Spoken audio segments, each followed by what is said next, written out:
Salut! Aujourd'hui, on va se retrouver pour une vidéo dans mon grimoire qui va durer un peu plus d'une demi-heure. Moi, j'ai toujours pas réussi à apprendre à faire court.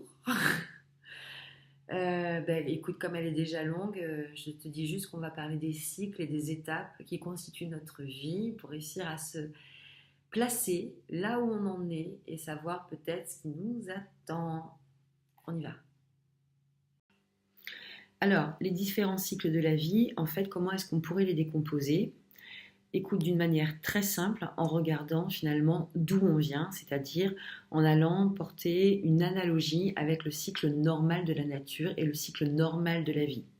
Quoi de plus naturel dans ce cas-là que de prendre la métaphore qui va être la plus connue de nous tous, qui est la métaphore de celle de l'enfant venant au monde et naissant. Sur chaque étape que nous allons voir, on peut retrouver cette analogie à chaque fois qu'on va se trouver dans une situation qui n'est pas connue. C'est-à-dire dès que l'on va sortir de notre zone de confort, qu'est-ce qui se passe? Mais tu sais que la vie est ainsi faite, c'est-à-dire qu'elle propose toujours de l'expansion. Et l'expansion, c'est quelque chose qui t'amène de toute façon à sortir de ta zone de confort. Alors voilà pourquoi je te propose ça. Parce qu'en ce moment, il y a des choses très très importantes qui se passent sur le plan vibratoire, que moi en tout cas je ressens, et qui nous amènent tous à sortir de plus en plus de nos zones de confort. Et c'est ce qui se passe en fait, écoute, en filigrane, quand on voit les changements de modèle qui s'opèrent dans notre société. On sort tous d'une zone de confort. Alors, on sort tous ou on résiste tous pour ne pas sortir de notre zone de confort. Alors, ça va peut-être nous aider à accepter les modifications que nous avons apportées à notre vie, cette petite vidéo. Ça va peut-être nous aider à pouvoir transcender nos résistances. Ça va peut-être nous aider à comprendre finalement pourquoi les choses nous sont aussi difficiles. Et puis surtout, en tout cas, c'est comme ça que je l'ai reçu, cette information-là pour moi, c'est que ça m'a permis de pouvoir estimer à peu près dans quelle phase de cycle je me trouvais et d'accepter du coup de façon un peu plus naturelle les expériences adjacentes à ces sorties de zone de confort qui venaient se proposer à moi.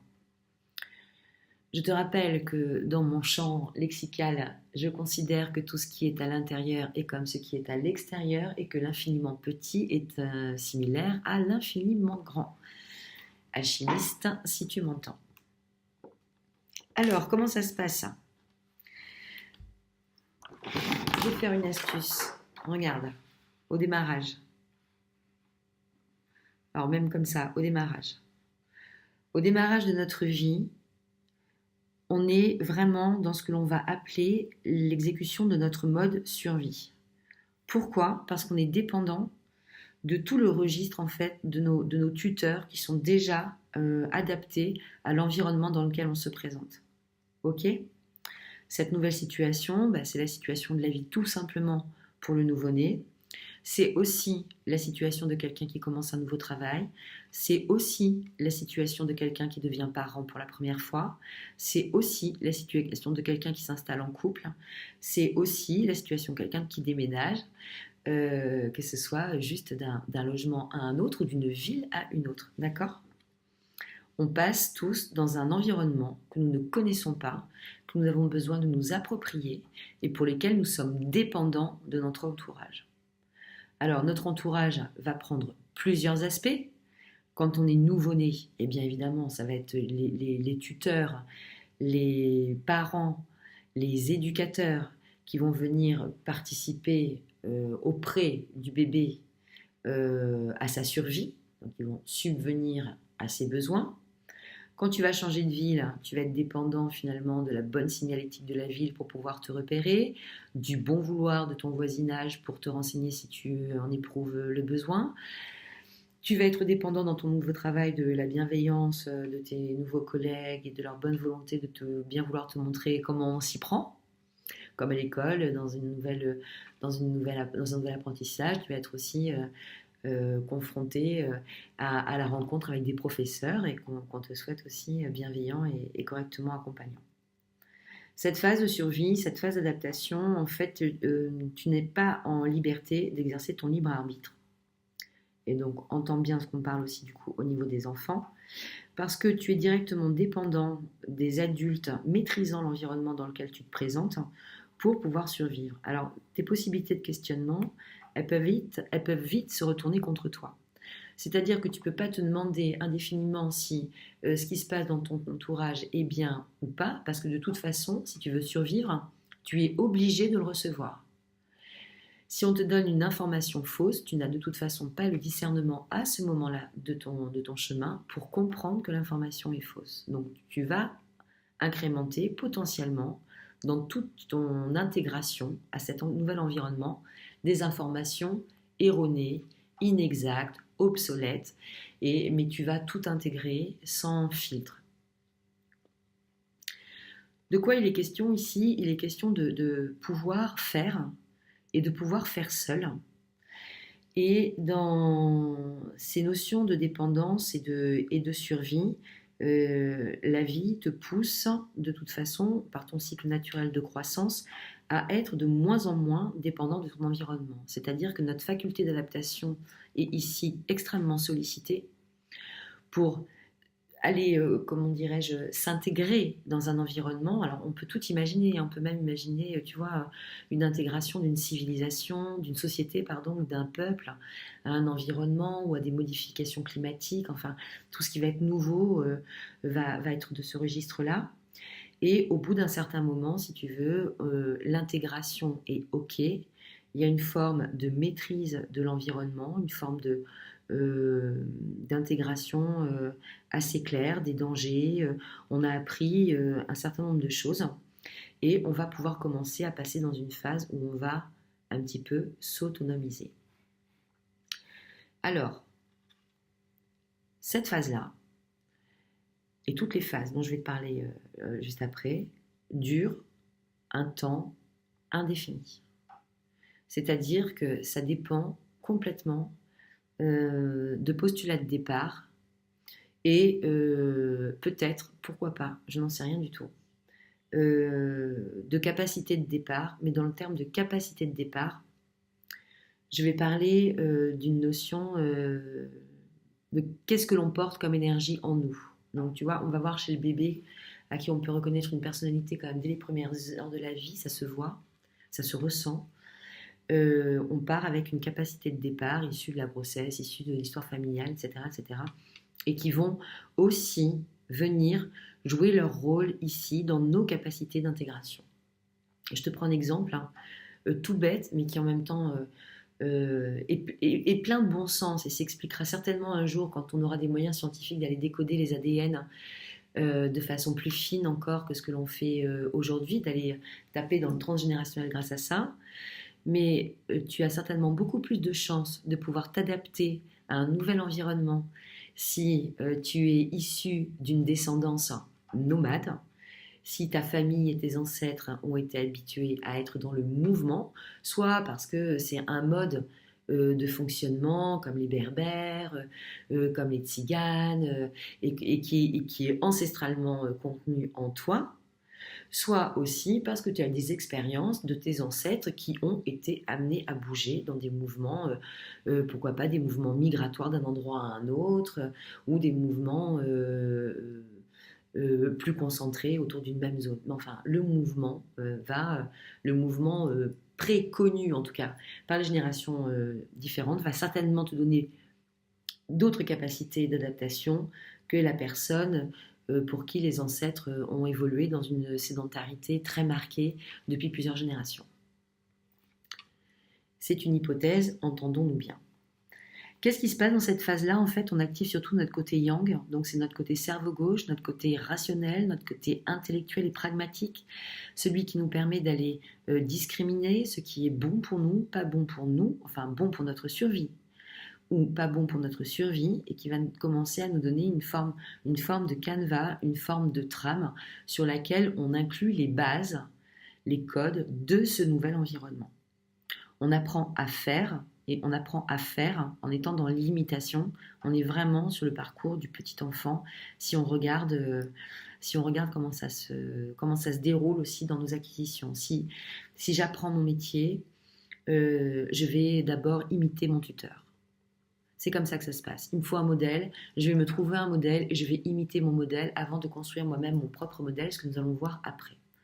Donc, nouvelle zone, zone pas du tout confortable, où on a une obligation, un focus à prendre sur nos capacités intellectuelles, sur nos capacités de réassurance à l'intérieur de nous et sur des sas qui vont être à franchir pour aller de la survie à la vie et quitter les aspects de dépendance dans lesquels nous met cette première situation que l'on rencontre.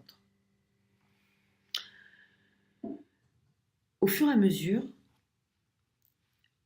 que l'on va être confortable, on va arriver à un moment donné où cette zone qui n'était pas du tout une zone de confort initialement commence à être un petit peu plus maîtrisée, et notamment sur le plan intellectuel, certainement aussi sur le plan émotionnel, c'est-à-dire qu'on est dans une relative stabilité, mais pour laquelle il nous faut encore parvenir à être indépendant. Donc on a une survie là, qui pourrait s'apparenter au cocon. Mais la finalité du cocon, c'est de sortir, c'est que la chrysalide puisse devenir papillon. Alors on n'en est pas là. On en est au moment où on commence à se dire que, eh bien écoute, tiens, c'est marrant,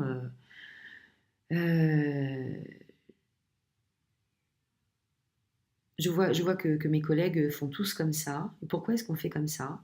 Pourquoi est-ce que c'est cette façon de faire là qu'on s'enseigne les uns les autres?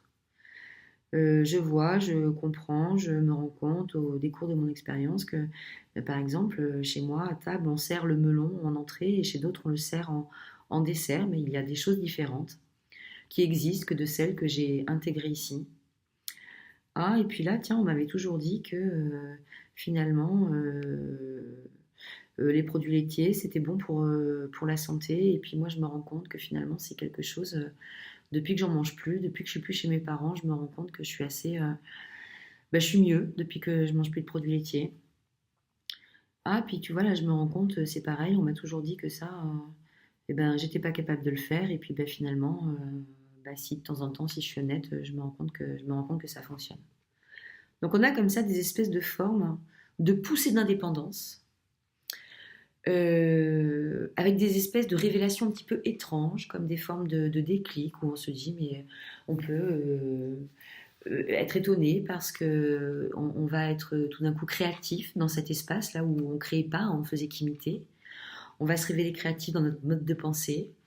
On va avoir par exemple de nouvelles envies, de nouvelles appétences. On va par exemple sélectionner une formation professionnelle à laquelle on n'aurait peut-être pas pensé du tout dans ce moment-là. On a atteint ici un certain niveau de maîtrise et on va aller s'ouvrir vers des zones un peu de perfectionnement, d'ajustement. Qu'est-ce qui est bon pour moi? Qu'est-ce qui n'est pas bon pour moi? Si je prends l'exemple d'une expérimentation ici dans un nouveau travail,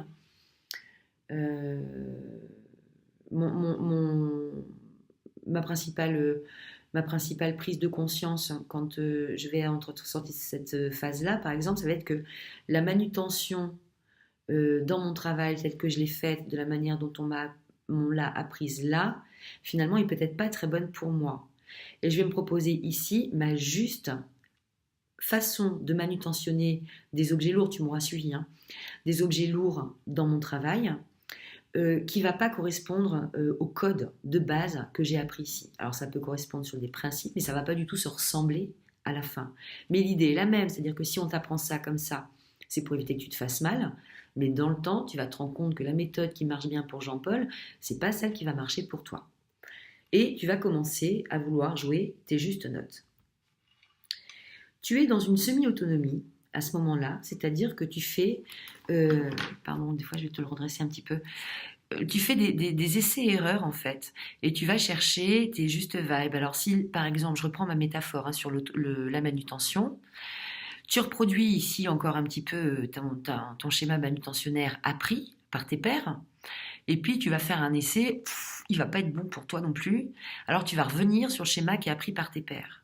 Et puis tu vas refaire un autre essai, différent du premier, et puis tu vas trouver quelque chose de plus confortable. Et en fait, au fur et à mesure du temps, tu vas trouver quelque chose qui va être de plus en plus en adéquation avec toi et qui te permet d'avoir déjà réalisé un certain nombre d'essais par toi-même sur ce qu'on t'a appris ici. Et tu vas aborder ainsi l'étape suivante. L'étape suivante, qui est une étape qui va te permettre d'aller porter un regard discriminatoire. Attends, je repose, je remonterai plus tard parce que je ne vais pas tenir la route là. Un état qui va te proposer de poser en fait une pensée discriminatoire. Cet espace de nouvelles expériences, de ce que j'appelle des trucs bizarres, tu vas comprendre pourquoi. Je vais te faire le schéma avec le chemin spirituel pur et dur.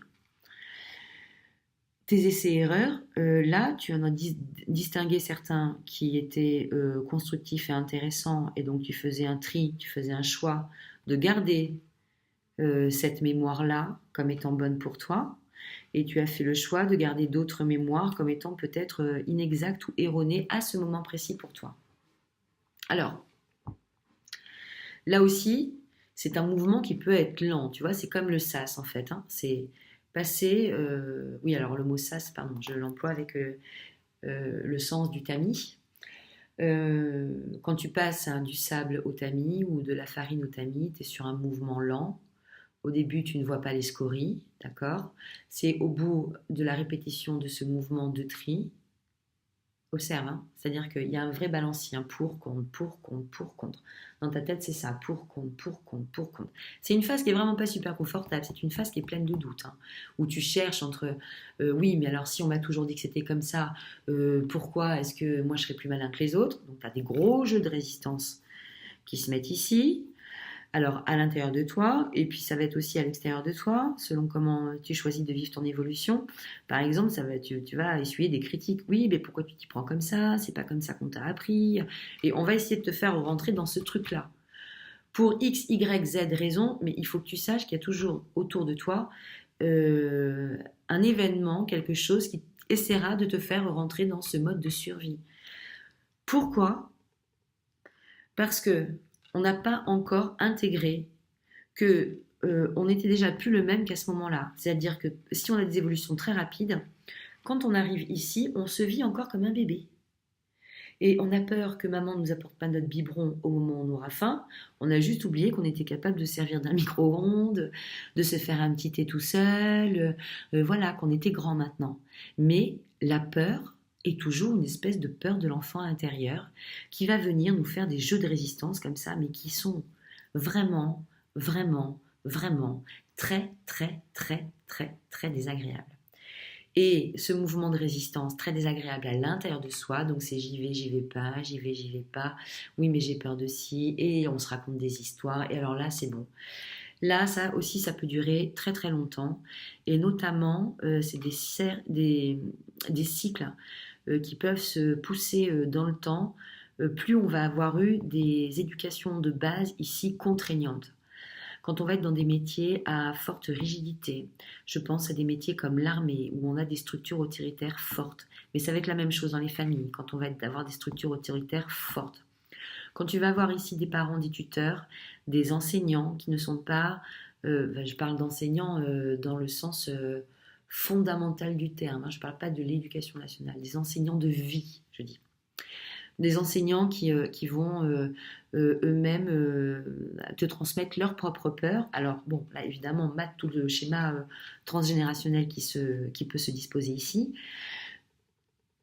Ça va être profondément incrusté. Et dans ces espèces d'aller-retour, on va avoir régulièrement des pressions qui veulent te faire repartir dans ce sens-là. Mais sache que les pressions que tu ressens de l'extérieur sont exactement les mêmes que celles que tu te mets à l'intérieur. Et c'est là où il y a des choses qui commencent à être très intéressantes et sur lesquelles tu peux jouer de façon très intéressante. Si je vais au bout du raisonnement et de ce qui se passe concrètement, on est toujours dans l'idée que notre vie est expansion et que nous allons donc aller de plus en plus sur l'expansion. La discrimination et l'émancipation de nos vieux schémas et de nos vieux tuteurs, de nos vieux points, on réactualise en fait des informations qui n'ont peut-être plus lieu. Je vais te prendre un exemple. Quand aujourd'hui, maintenant, tu gagnes, admettons, on va prendre des schémas de sommes très confortables. Enfin, on va se mettre d'accord pour se dire que c'est confortable. On va dire 5 000 euros. Ici, tu arrives, donc là, tu commençais ta carrière, tu étais, allez, à 1000. D'accord? Tu as commencé avec un pauvre mi-temps. C'est tout ce que tu avais trouvé au moment. Tu commences à 1000. Là, dans ton... Mince, j'allais te le faire dans le bon sens. Là, tu arrives, tu es à 7 000 euros. Il est évident, quand tu suis ton évolution, c'est-à-dire tu n'arrives pas à 7 000 euros en étant resté, si tu veux, dans le schéma de reproduction et de fonctionnement du premier plan. Tu arrives à 7 000 euros parce que tes questions, tes interrogations, tes étonnements, tes propres essais, tes propres erreurs t'ont servi à développer des compétences qui, à un moment donné, dans le milieu, dans le domaine dans lequel tu évolues, sont reconnues. Donc, n'aie pas de crainte par rapport à ça, c'est OK. Mais si, quand tu es dans la zone où ton travail est reconnu à hauteur de valeur de 7 000 euros, si tu continues à fonctionner budgétairement toutes les fins de mois, de la même façon que quand tu étais ici, dans ta zone à 1 000 euros, si c'est ta même vibration, si tu as les mêmes angoisses qui reviennent ici, il faut modifier un truc à l'intérieur de toi. C'est-à-dire que ce gros point-là, qui continue d'exister alors que ta situation n'a plus rien à voir, parce que quand bien même tu te ferais licencier, quand bien même tu aurais une perte, si tu veux, de quoi que ce soit dans ta vie qui te ferait penser ou craindre que cette source de revenus, là, tout d'un coup, n'existe pas, tu aurais la joie, le bonheur et le plaisir de constater que les compétences que tu as développées ici ne s'arrêtent jamais et que si tu es bien et que tu as bien développé ta propre note, quelqu'un reviendra les demander. C'est alchimiquement comme ceci que ça se passe. On n'est jamais à l'abri de coup du sort, mais à partir du moment où tu es en adéquation avec qui tu es, quelles sont tes compétences, combien tu gagnes, comment tu gères après ta matérialité, ton rapport à l'argent, est-ce que tu as su te proposer une évolution? Tu sais, regarde, on parle souvent de la génération qui a connu le conflit de 39-45 et juste ceux qui suivent. La génération de 39-45, c'est une génération qui a connu les privations. Et qu'est-ce qu'on a développé derrière? On a développé la peur de manquer. C'est quand même dingue. Les enfants qui sont nés dans les années 40, souvent, tu as des fonctionnements par rapport à la matière qui sont des fonctionnements extrêmement conservateurs. C'est-à-dire qu'on va retrouver, et alors dans les familles, ça va être aussi à peu près la même chose, des attachements particuliers à la matière. C'est-à-dire qu'une maison, tu l'achètes à une maison, c'est pour la vie, c'est le projet d'une vie. Quand les générations évoluent, tu te rends compte que le rapport à la propriété n'est plus le même. Une maison, ça devient un investissement, ça devient une poire pour la soif. Tu n'investis plus dans l'immobilier de la même façon que l'ont fait nos parents et nos grands-parents. Plus rien à voir. C'est aussi pour ça qu'on a des restructurations dans l'environnement occidental, parce qu'on change en Occident notre rapport à la matière et qu'on a des restructurations, qu'on a des rapports d'étonnement sur les cours d'immobilier, les taux des prêts, etc. Parce que fondamentalement, c'est une situation, celle dont je te prends exemple là, qui concerne absolument tout le monde. Donc quand tu fais ce constat, c'est-à-dire que tu as la même peur, alors que tu n'es plus du tout en face de la même situation, donc ça te demande un effort intellectuel de s'observer soi, et ton cerveau, plutôt que de l'utiliser à te rabaisser et à te montrer les points noirs avec un fonctionnement très binaire de plus et de moins, il va falloir commencer à se poser les questions d'une autre façon et utiliser un autre vocabulaire à l'intérieur de soi-même. À chaque fois qu'on se propose une résistance ou qu'on nous oppose une résistance, moi j'ai une petite phrase clé que je te conseille. Mais c'est tout bête, hein. Je dis juste pourquoi pas. J'ai une de mes amies là qui est en train de s'installer, qui est dans un projet de vie, qui parle de son expansion à elle. Et autour d'elle, son entourage lui propose des remarques, des doutes, des questions qui peuvent la mettre en tension. C'est-à-dire, oui, mais tu es sûr que tu vas pouvoir trouver un emploi facilement. Oui, mais tu es sûr que cet appartement-là est vraiment le bon pour vous. Oui, mais tu es sûr que de prendre un chien maintenant, ce soit vraiment le bon moment. Pourquoi pas? Et à nous aussi, pourquoi pas? Et laissons le pourquoi pas se développer. Et pourquoi pas? C'est-à-dire que dans les choses qui vont s'amener, là, dans cette zone-là, plutôt que de partir dans des résistances, parce que comme tu es en expansion, t'imagines bien qu'ici tu fais des jumps, hein, vraiment des très très très très gros jumps, tu arrives en face de, si on parle du travail, toujours de propositions de plus en plus importantes, hein, mais si on parle de ta vie et de tes objectifs de vie, par exemple, si on parle de ton développement affectif, social, tu vas rencontrer des personnes qui vont compter de plus en plus pour toi, qui vont te proposer des révélations de plus en plus importantes pour toi, parce que tu auras accepté le pourquoi pas. Euh, Ça modifie complètement notre rapport à l'inconnu et à l'étranger, et ça résulte d'une ouverture particulière, ce pourquoi pas. Très intéressant. Ce qui se passe, là, c'est que notre discrimination, dans toutes ces ouvertures, pourquoi pas, on fait des expériences, on discerne, celles qui sont OK, celles qui sont moins OK, celles dont on a besoin, celles dont on n'a plus besoin. Et on va se donner, dans cette ouverture, un certain nombre de synchronicités à découvrir. Alors, ça peut être des choses, voilà, où tu vas remarquer que ça fait plusieurs fois qu'on te dit que peut-être il faudrait que tu expliques ce que tu sais à une plus large audience. Par exemple, je me fais un joke à moi-même. Ça va être quand on va te dire de façon répétée que euh, ben t'as pas l'air t'as pas l'air d'être en forme, que t'as l'air de t'ennuyer, on va te renvoyer quelque chose de toi qu'il va falloir peut-être aussi écouter. Ça va être aussi parfois des choses un peu plus mystiques, et tout dépendra de ton degré d'ouverture par rapport à ça, mais on peut aller jusqu'à des choses qui peuvent ressembler à des, j'allais dire mini-miracles, mais j'ai même pas envie de mettre le mot mini devant pour tout te dire, parce que en fait, c'est la vibration du miracle qui compte et pas son importance. Donc, des analogies de dates, euh, des, des revivals de situations, des instantanéités. Ton cerveau est plus souple, ton mental s'est assoupli, ton cerveau gauche est plus open. Il comprend qu'il est plus dans la survie, qu'il est en train de s'expandre. Donc, il accepte beaucoup plus de choses. Alors là, certaines personnes, ces pressions-là, extérieures que tu revis, ça peut être le début de grands changements. Ça peut être de grands changements. Au niveau pro, ça peut être le début ou d'événements particuliers, mais aussi de burn-out. On n'est pas dans le monde des bisounours, c'est-à-dire que les prises de conscience ne passent pas que par des je te kiffe, je te love, je t'envoie des fleurs. Non, pas du tout. C'est rugueux, hein. Ça peut être très rugueux. Ça ne l'est pas forcément, mais ça peut être très rugueux. Et de toute façon, moins tu comprends les messages qui remontent, hein, plus c'est rugueux. Donc, plus on est têtu, plus, ben voilà, hein, plus le mur se dresse de façon solide face à nous. Vibratoirement, énergétiquement parlant, qu'est-ce qui se passe? On a une émergence très très marquée qui est souvent un peu comme ça, soudaine, d'une mise en forme, d'une énergie de réceptivité très importante, qui est l'énergie yin, et qui nous propose d'associer tout d'un coup notre être, notre façon d'incarner notre être, donc notre vibration, avec notre faire. Donc on va être sur un espèce de démarrage.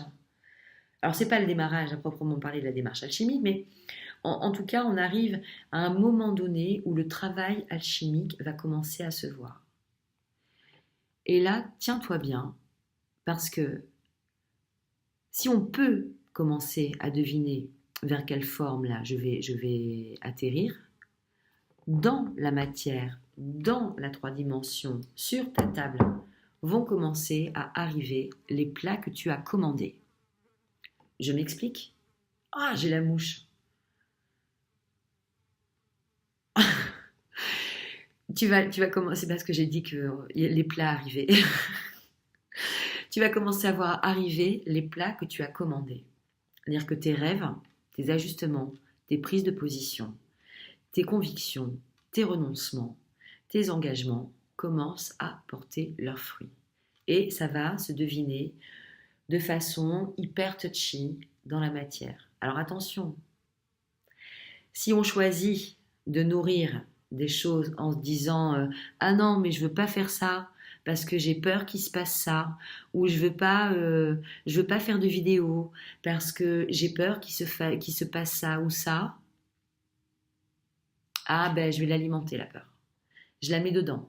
Ça, c'est la phase B de la loi de l'attraction, c'est-à-dire c'est la partie que régulièrement 50% de nous tous ignorons. C'est la partie, tu sais, qui nous enquiquine un peu.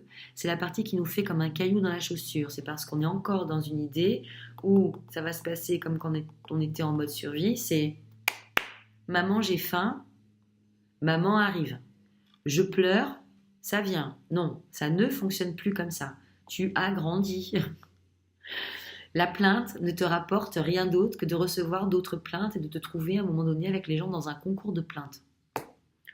Il y a d'autres façons d'aborder nos difficultés que la plainte. Elle est utile, hein, parce que parfois on a besoin de se sentir entouré, materné, vraiment dans ce mode cocon survie, et ça peut nous être utile, mais ça ne doit pas devenir un mode de vie. Vraiment pas. On a des ressources en nous qu'on doit aller chercher pour s'émanciper de ça. J'avance, ça fait déjà une demi-heure. Bon, écoute, en même temps, tu regarderas ça en plusieurs morceaux si tu veux. J'essaierai de mettre un truc, un petit timestamp pour le timing. Ah, puis j'en profite pour te le dire aussi, j'essaie de passer toutes les vidéos sur YouTube si c'est plus facile pour toi. Mais j'ai un peu de retard, comme tu as vu. J'aurais dû faire beaucoup plus de choses que ça dans le temps qui m'était imparti. Alors, tu vois, nos jeux de résistance, là, à un moment donné, ça tient plus. Je te disais qu'on avait parfois ici, dans ces zones-là, on pouvait avoir des amorcées de burn-out, mais ça peut être aussi des prémices de rupture. Ça peut être des prémices parfois, selon les contextes, de changement de travail, carrément, de déménagement, parce que notre appartement, notre logement ne nous convient plus, notre travail ne nous convient plus, on a trop de champs de résistance en face de nous, il faut qu'on sorte du schéma qui, voilà, définitivement, il y a quelque chose qui nous appelle, qui vient d'ailleurs, hein, qui vient d'ailleurs. On peut être sur des choses extrêmement douces et si on a le courage de bien regarder en face les choses, on va aussi pouvoir flotter et se proposer du rêve à travers ces propositions et ces synchronicités qui arrivent. Évidemment, bien souvent, tu vois, ce rêve-là, clac, clac, clac, clac, clac, clac, clac, clac, clac, clac, clac, clac, il va se confronter à une peur et il va falloir la travailler. Il va falloir la travailler. Si tu veux le vivre, il faut le travailler. Si tu veux pas amener la peur, mais si tu veux amener un désir inconscient qui est structuré autrement que sur des systèmes de je survie d'ici, voilà. Je vais te prendre un exemple très ténu mais merveilleux qui est l'exemple de l'amour. Rencontrer quelqu'un qui va rentrer dans ta vie et faire exploser tes cadres, c'est-à-dire laisser quelque chose que tu n'avais pas du tout une seule seconde imaginé venir à toi, te rendre compte que ce truc que tu n'avais pas pu imaginer est bon pour toi, et tu peux te voir dans le même temps développer la peur que ce truc-là, si bon et si merveilleux, te soit retiré.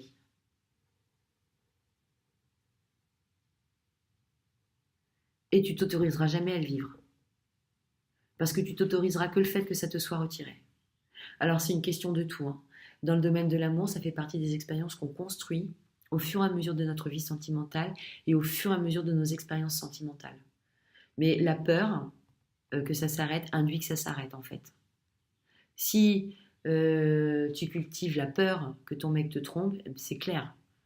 Il y a une pression indicible qui est derrière, ça va se passer. Idem, hein, dans le même sens. Hein. Je parle pas de type homme ou femme, là. Je parle entre partenaires, quel qu'il soit, homme ou femme. Voilà. Donc, personne avertie en valant deux. Quand tu as peur de quelque chose, regarde si franchement ça vaut le coup, quoi. Si c'est quelque chose qui s'est passé à ce moment-là où tu t'es senti en survie de ta vie, accepte de reconnaître que tu as grandi et que tu n'es plus dans les mêmes notions de dépendance et de codépendance par rapport aux êtres humains que tu rencontres. Tu peux très bien te débrouiller seul. Accepte de ne prendre cette relation que pour ce qu'elle a de meilleur à te proposer. N'en cultive pas des peurs. Accepte, accueille. Bon, et puis là, badaboum, quoi, j'ai envie de te dire. C'est les grosses... vraiment la matérialisation alchimisée, totale du process dans lequel tu es entré, parfois avec beaucoup de difficultés, tellement c'était une zone d'inconfort. Rappelle-toi qu'ici, on est sur une zone d'inconfort. Et puis ici, c'est déjà devenu une zone de confort. Là, tu es dans une zone d'inconfort. Et clac, ici, c'est devenu une zone de confort. Sans ces notions de sortie de cadre, alors tu vois, je les ai dessinées, mais en même temps, je les ai laissées souples. les uns conjointement aux autres avec des perméabilités parce qu'on fait toujours des petits comebacks en arrière. Il y a toujours des moments où on a des trucs qui reviennent là, comme si on était encore en mode de survie. Et ici, particulièrement. Attends, je mets en pause un instant. Ici, donc on a particulièrement des espèces de petits comebacks, hein, des réminiscences de peur qui nous viennent du moment où nous étions en phase de survie. Pourquoi? Parce qu'en fait, c'est quasiment à chaque fois la même chose. C'est un moment où il y a un événement extérieur. Il y a quelque chose qui se passe. Je t'expliquais que ici commençaient à arriver finalement sur la table les plats que tu avais commandés.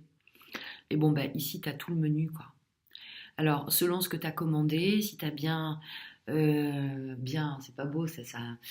Mais enfin, disons que si ton discernement ici est juste, si tu as pris le temps en fait d'aller explorer un petit peu les peurs, les trucs qui te chatouillent, les choses qui t'empêchent d'avancer comme tu veux, si tu es allé comprendre un peu d'où venait tout ça, alors parfois ça vient de tes propres expériences pendant ton époque de survie, mais tu as compris, hein, ça peut venir aussi des expériences de tes aïeux. Quand on a peur de manquer, on peut aujourd'hui dans nos environnements, c'est pas la peur de mourir de faim qui doit être la plus importante, d'accord? On peut ressentir la peur de mourir de faim, mais c'est concrètement pas la peur la plus commune à laquelle nous devrions être confrontés par rapport au contexte dans lequel on vit aujourd'hui. Maintenant, je te parle de la France, hein. Ou si tu n'as pas à manger, quand même, tu vas trouver à manger. Mais ce sera peut-être pas le super menu, hein. Faut quand même dire ce qui est. Je minimise rien dans ce que je dis là, d'accord? On a tous des chemins qui nous confrontent à des trucs très très différents. Toujours est-il que ici, il y a une espèce de secousse façon tempête tornade échelle 12 sur Richter, si on pourrait dire pour rigoler, qui est un événement extérieur. Alors cet événement extérieur, tu sais quoi? Il peut avoir mais plein d'aspects. En général, tu ne vas pas le louper parce que il va te proposer un sas de toute façon de quasi réadaptation hyper vite. Alors écoute, par exemple, ça va être le licenciement, alors qui arrive sans que tu l'aies compris, l'incendie de ta maison, ça peut être gagner au loto, ça peut être tout d'un coup faire une rencontre merveilleuse, ça peut être un deuil, ça peut être plein de choses, cette espèce d'événement extérieur là, mais qui est là en fait justement pour aller, je dis qui est là pour ça, c'est ma vision spirituelle qui a repris le dessus là, mais moi je justifie cette période là en fait dans mon champ de fonctionnement intérieur comme étant le dernier, tu sais le tamis là que je te montrais tout à l'heure, c'est ça en fait, c'est le dernier tamis, c'est-à-dire que là on a les petits grumeaux, tu vois, de la farine qui sont ressortis. Et ici, tu as un espèce de mouvement d'essorage de la machine à laver, mouvement de tamis à 200%, où tu examines les grumeaux et tu dis, mais qu'est-ce que je fais là? Je m'encombre de ça, ça va me rater mon plat.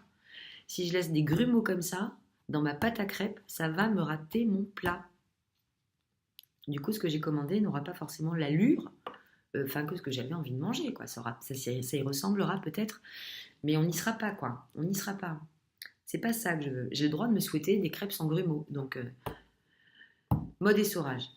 Alors, mode essorage, écoute, il fait flipper. Il fait flipper, là aussi, à chacun de voir combien de temps on s'y confronte, combien de temps on y reste là, combien de temps on joue avec nos peurs.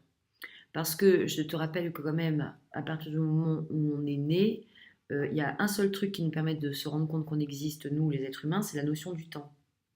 D'accord? On est structuré dans la matière, ce qui est matériel, ce qui est tangible, ce qui est touchable. Tout est structuré parce que la notion du temps nous permet de prendre conscience de l'existence de la matière. Je te prends un exemple. Si j'accélère le temps à l'infini, le décor que je suis en train de filmer là disparaît. Si je fais une time-lapse pendant un millénaire par rapport à, sur le même plan là, je vais commencer peut-être par avoir une altération de cette matière-là. Peut-être que tu vas voir mes cheveux qui tombent, tu vas voir mon truc qui commence à se dépouiller, ma table qui noircit, qui se décompose. Enfin, c'est le cycle de la matière. Donc, on est contraint au temps.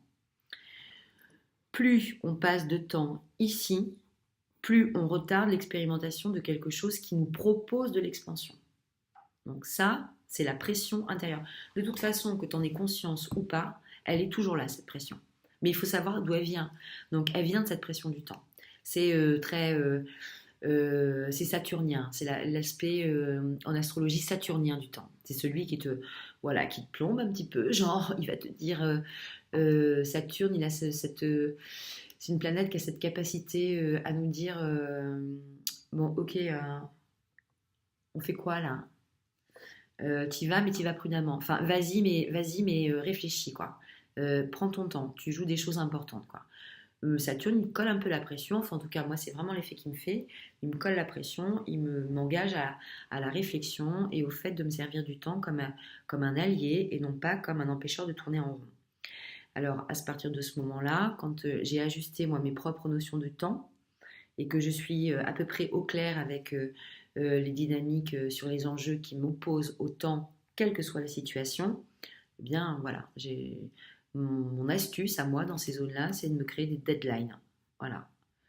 Et des deadlines que je vais mettre en parallèle avec un cycle naturel qui préexiste. Je vais te prendre un exemple, mais tout crétin.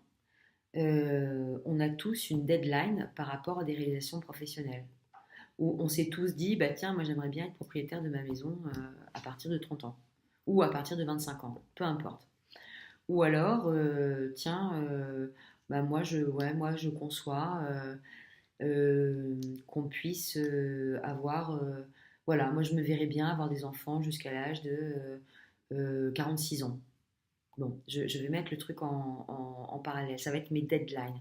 Ça va être, tiens, je conçois éventuellement de pouvoir quitter mon travail à partir de tel âge. Voilà. Et on se propose comme ça des deadlines. Et ces deadlines, elles sont saines parce qu'elles nous permettent justement d'aller raccourcir notre temps là, dans lequel on pourrait très facilement ne pas ressortir ou même carrément retourner par là pour un petit moment, quoi, et après revenir. Ça, c'est les zones de l'observation en fait qui sont hyper importantes. Il faut savoir que ce qui fait mal, ce sont des rappels. Le rappel, je vais te le dire au sens large, c'est-à-dire que lis peut-être l'article que j'ai partagé là il y a 2-3 jours sur nos informations, nos traumatismes, comment ils sont traduits génétiquement. Enfin, comment on suppose qu'ils sont traduits génétiquement, si je vais être exacte. Et puis voilà, tu comprendras que là-dedans, il y a des choses qui sont aussi des grumeaux qui sont, mais pas du tout à nous, quoi. Des traumas hérités de famille. Ok.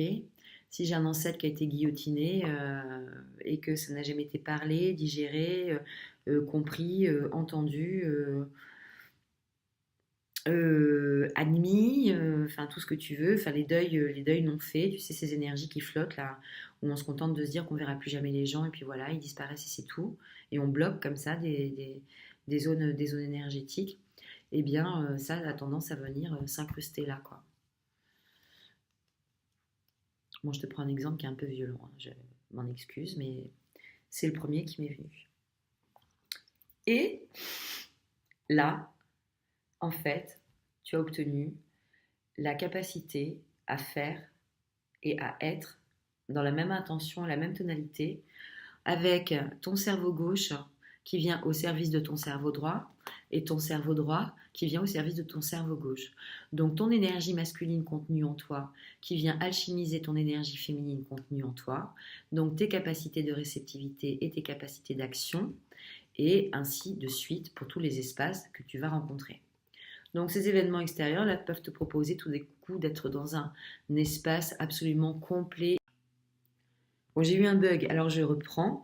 Donc, ce que je disais, c'est que quand tu arrives à cet espace-là, tu as la complétude vraiment intégrale et tout ce que tu portes en toi vient vraiment être au service de ta réalisation, de ton incarnation et de tes rêves, voilà, s'ils sont professionnels, s'ils sont familiaux, s'ils sont amoureux, s'ils sont ce que tu veux et si on parle de ta vie même au sens large, large, large, large, large du terme, pardon, eh bien écoute, on arrive dans cette zone là où voilà, tu es dans ce que moi j'aime bien, enfin j'appelle souvent l'alignement, c'est-à-dire que tu as pris ta juste place dans ton environnement de départ et c'est cette alchimie entre ton environnement de départ et toi, parce que tu as fait ces étapes-là d'étonnement, de questionnement, de discrimination, de nettoyage, que tu peux être sur des zones où tu vas te proposer de vivre des révélations. Alors, révélation, ça veut dire des choses qui se révèlent à toi. D'accord? Donc, si je parle d'une graine que j'ai plantée ici, où là, tout l'espace de survie, ça va être faire attention aux petits oiseaux qui viennent pas picorer, je vais être dépendante des bons soins du jardinier parce que c'est une petite graine toute fragile. Ici, je vais avoir quelques petites tiges qui vont commencer à sortir, mais le moindre coup de vent me plie. Et puis tout d'un coup, là, je vais avoir une vraie structure, un vrai ancrage, des racines solides. Je n'ai plus peur du vent. D'accord?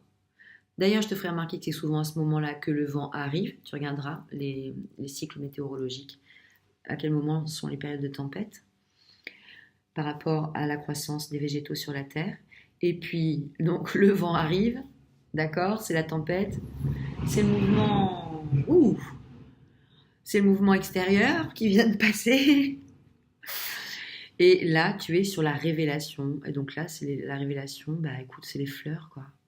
Donc récolte, récolte, récolte, récolte, et ainsi de suite. Mais au fur et à mesure du temps, tes zones, tu les abordes avec moins de peur, tu évolues dans des trames environnementales moins denses, qui te proposent moins de contraintes.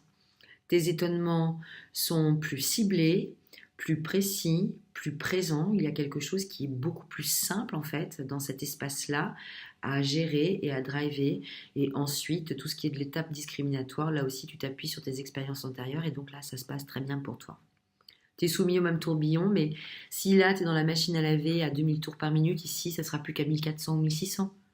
Ceci étant, tu auras peut-être un petit grumeau qui va te faire la peur de revivre ça. Alors tu vas pas repartir de là-bas au fond, tu vas repartir de là et du moment où tu as déjà épuré. Ok? Et toutes tes expériences vécues dans ce nouveau cycle-là, elles font venir enrichir ton cycle suivant. De la même façon. Attends, faut que je branche.